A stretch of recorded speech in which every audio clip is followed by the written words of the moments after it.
Hey parents, this is Matt Olson, Environmental Education Coordinator with the City of Charleston Recreation Department. I'm also in charge of running the Nuts About Nature Summer Camp. I'm coming to you today to give you a little video orientation about some things to maybe expect this upcoming summer. If you've had kids that have attended our camp in the past, they can expect the camp to look a little bit different and operate slightly different so that we can maintain those CDC guidelines as best as we possibly can. So the first thing that I would like to do is go over the drop off and the pickup of your kids. So when you bring them by in the morning to drop them off, or when you're coming to pick them up in the afternoon, how is it going to be different and what to expect. So I'll be right back and we'll go over that. All right, so when you drop your kids off in the morning, you will pull up along the road right here. And we want you to get out of the car with your kids and actually want you to walk them up to the building. So I'm going to take you on a little virtual walk right here. There's a Rex in there. Hey, Rex. And you can come around this little bend right here. And then you will notice when we come around that little bend, we have a table set up. So this is going to be a little bit different than in previous summers. In previous summers, if your kids have come here, you know, you've walked in through the side door and we had the desks on the right inside the door where the sign in and the check drop off, all of that happens. This summer, we're going to try to do all of this outside, weather permitting. So as long as it's not pouring down rain, we will have the checkout table, or the sign in and the checkout table outside here. Probably gonna be a little table like this. There will be a staff person at the table.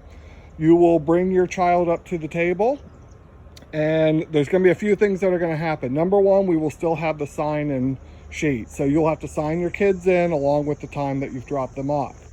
The second thing is we are going to ask you some questions about your kids' health over the past 24 hours.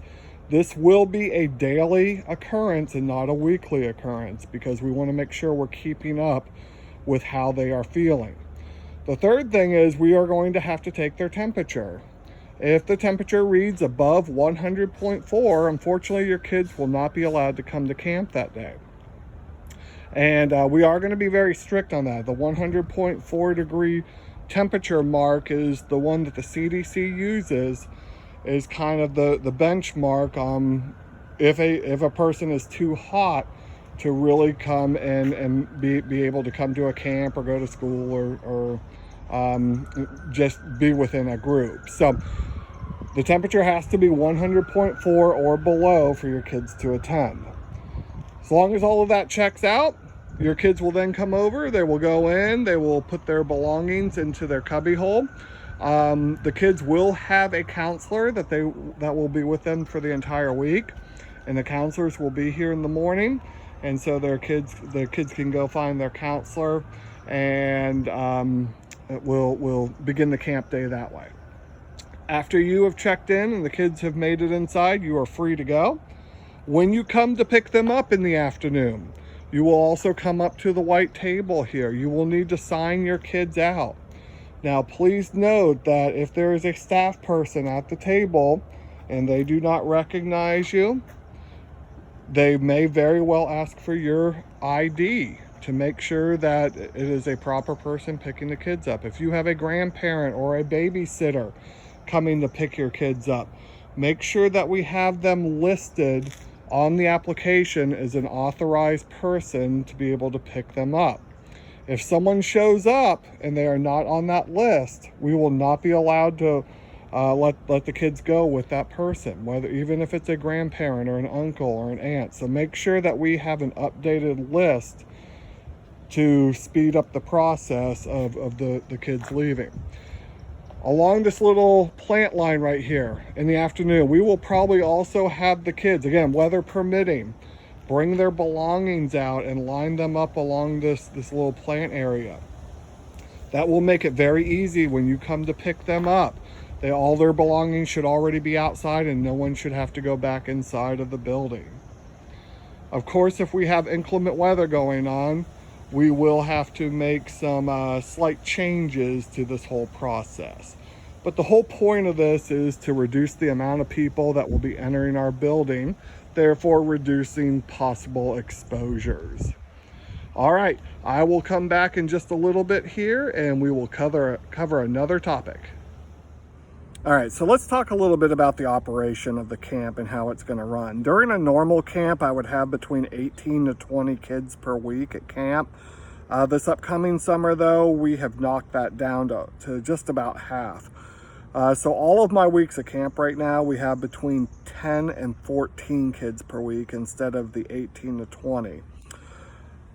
What we're going to do with those 10 to 14 kids is we will actually split them into two even smaller teams.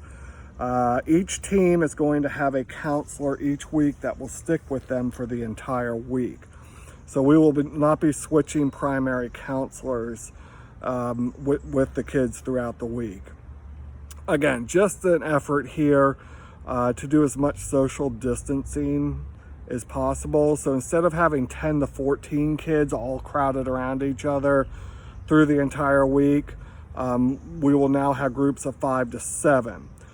The groups of five to 7, we probably are not going to be able to completely social distance from each other for the entire camp, but we are definitely going to push on them that it is very important that they are not touching each other, wrestling with each other, kind of things that go on during a summer camp sometimes. So while they're not going to probably be 6 feet apart from each other, we just don't want that additional contact going on. So those two teams will be split up and they will really not do anything direct with each other through the entire week. We are going to attempt to keep siblings in the same team unless parents notify us that it's probably going to be more of a hassle to us if the siblings are together. But we will try to keep the siblings together as long as they get along. And that will just also kind of reduce the amount of, I guess, households that would be affected by the smaller teams that we have. So those teams of 5 to 7, as I said, they're going to have the same counselor for the entire week. And we're going to take a little walk inside. And the building's not set up yet for how it is going to be for the summer, but I do want to give you a little look at the inside of the building and kind of explain how we're going to set it up. All right, so we'll be back in just a second. All right, here we are. We are going to walk into the room. Those of you that have been to camp before, you will probably recognize the room is pretty much being set up like a normal camp. So we have our 2 8-foot-long white tables here. Then we have all of our little critters and animals all around the edge of the building. A little flower table there. And then these are the 2 desks which are normally used as the counselor area, right back behind these desks. So what we're going to actually end up doing this upcoming summer is we're going to try to split this room in half. So down here near the alligator tank where I'm walking right now, hey Sparky, we're going to have one of the teams kind of on this end of the building or the room. And then we will have the other team here closer to the exit door. We are most likely going to take one of these 2 desks here and actually move it back here next to Sparky's tank. And so back here where all the chairs are stacked up right now, this little nook between the alligator tank and our little bearded dragon tank here is going to be one of the team leaders' desk, and then we will leave the other desk up here, but we'll probably pull it out from the wall. The reason we're going to pull it out from the wall is we will be taking 2 of these cubby holes that are on rollers here, and we will be placing them underneath this window over here. So one team will be up here closer to the door and their cubby holes will be right there along the wall. And then we will take the other 2 cubby holes and probably just keep them back here like these last 2 where they are here. Each end of the building is going to get one of the white tables that will probably be reoriented so it's going across the building instead of down along the side. And again, this is just our effort to kind of space out the kids a little bit more. The restroom right up here, what we are probably going to do is the team that is going to be on the furthest end here, we will probably make this their designated restroom. There is a second restroom within the office area through that door that we will probably make that the designated restroom for the kids that are on this side closer to the refrigerator. And again, just to reduce the amount of kids going and using a restroom. So instead of all 10 to 14 kids just using this main restroom, which is what we would normally do during the summer, we're only gonna have 5 to 7 kids using it. All right, so that's our effort there to social distance, and just kind of wanted to give everyone a rundown of that. So there will be times this upcoming summer where all the kids will be inside at one time, but we will have them spread out a little bit more than normal too. Especially those days when it might be raining. If we ever watch a video or anything like that on the TV, we will just set that TV up kind of midway between the two areas so everyone can see it. Okay, so I think that's a good overview about what we're going to do as far as social distancing goes, and I'll be right back with another item.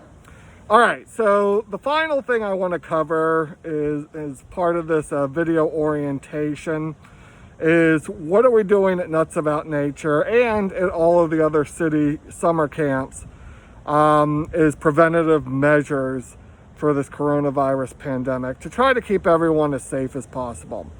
Number one, the counselors are going to be required to have face masks on whenever they're directly involved with the kids. So don't be surprised at all if you see all of us with masks on more than without this upcoming summer. Just an effort to kind of take away those airborne droplets that have proven to be such an effective way of that virus spreading from person to person. So the counselors are going to be expected to have these on much of the summer. The second thing is cleaning, and we are going to really amp up our cleaning this summer. We have been putting together some charts and some rules on what needs to be cleaned when. I can tell you right now that the restrooms will be cleaned multiple times per day. In fact, after each group or each team here at Nuts About Nature goes and uses the restroom, we will actually have built-in restroom times this upcoming summer. But after each of those teams goes and gets a chance to use the restroom multiple times per day, we will be going in and disinfecting those restrooms. I can also tell you after the tables are used for anything, whether it's an arts and craft project or eating lunch or eating snack, we will be disinfecting those tables after each major use, just to try to keep up with everything. What are we going to be using to clean? Well, I have a couple of things here. So I'm sure we will be going through a lot of Clorox. This is actually the pre-mixed Clorox here, but we are also getting spray bottles where we can do our own bleach and water mixtures, since these are a little bit tougher to find at this point. We may also be using wipes, Clorox disinfecting wipes, possibly Lysol disinfecting wipes too. And then at the end of each day, we will be mopping the floors using a Lysol floor cleaner. And yeah, it's going to be a major ramping up of the amount of cleaning that we're doing. Now, after all the kids are gone at 3:15, I basically set aside 3:15 to 4:30 is a deep clean time. So the room here at Tiedemann we'll be getting a complete final kind of deep cleaning where we'll be sweeping, we'll be mopping, we'll be cleaning all the door handles again. The door handles will get cleaned multiple times throughout the day too. All of that, the counselors will go through and do kind of one final major deep clean at the end of every single day, so that the center is ready to go and as clean as it can be for the group when they show up the next day. Okay, so just a couple differences here on top of what we would normally do as far as cleaning. If your kids have come to camp before, you probably know that they've had a daily job to do at the end of each day. We will probably not be doing the daily jobs this upcoming summer. We're gonna try to reduce the amount of people that are touching broom handles and going through and helping with animal care, possibly things like that we were utilizing the kids for in past years. That will all be relegated to the counselors this upcoming summer. So if your kids happen to be one of the kids that really enjoyed their daily job, unfortunately that will probably not be part of their camp experience this summer. But feel free to put them to work at home if they have a desperate want to do some extra cleaning. Maybe that'll help some of your parents out. But guys, that's about it. If you have any questions, feel free to give me a call here at the center, 843-965-4002. Everyone should have my email too, so if you have additional questions about what's going on this summer, I just tried to give you a quick introduction here about some differences compared to previous summers, since a lot of our kids are repeat kids. But I hope everyone's staying safe, and we're looking forward to a fun and productive camp, even though we're not going to have as many kids this summer. We hope that the kids that do come it gives them a little bit of a reprieve from being in the house for so long during quarantine. So give me a call, shoot me an email if you have extra questions. But other than that, stay safe, and we'll see you in a few weeks.